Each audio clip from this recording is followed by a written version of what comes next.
Welcome to Best Life University. I'm Dr. Lynn Brown, a counselor and educator. In this podcast, I discuss a myriad of topics related to the 5 dimensions of personal growth: mental, social, spiritual, emotional, and physical. Thank you so much for listening. Today's topic is Enhancing Recovery, Lapses and Relapses, Part 2. There are 4 circumstances you must avoid in order to sidestep relapse. The first is hunger.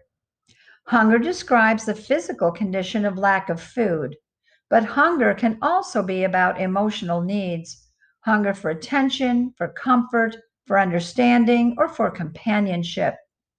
It is very important that we have others in our lives who can give us their loving care.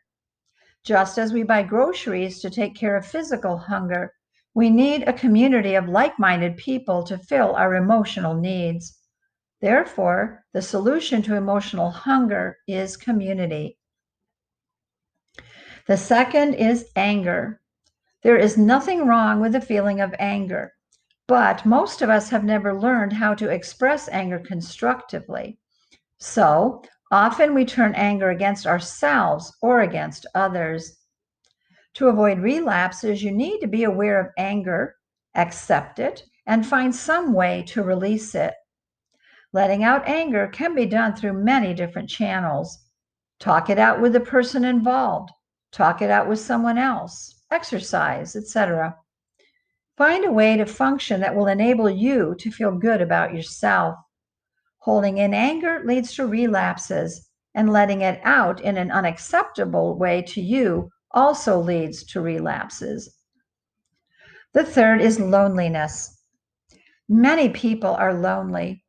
This refers to isolating oneself, and as with hunger, the solution is community.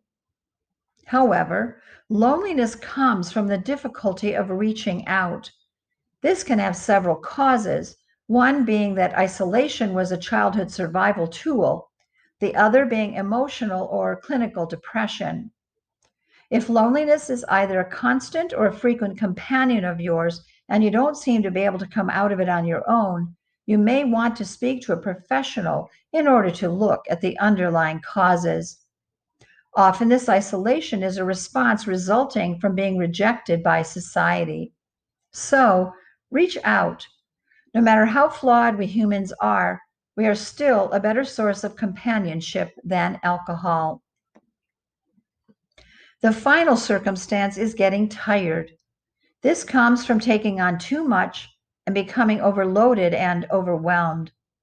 By overcommitting ourselves, we leave little time for creating a relaxed atmosphere, and we certainly don't provide the time required to seriously change habits and attitudes. By constantly running, we remain tired, run down, on edge, and in a hurry. You have to avoid getting too tired, or you will go back to your old ways. Be sure to visit our home at bestlife21.org. Thanks. Copyright 2021, Lynn Baranius Brown.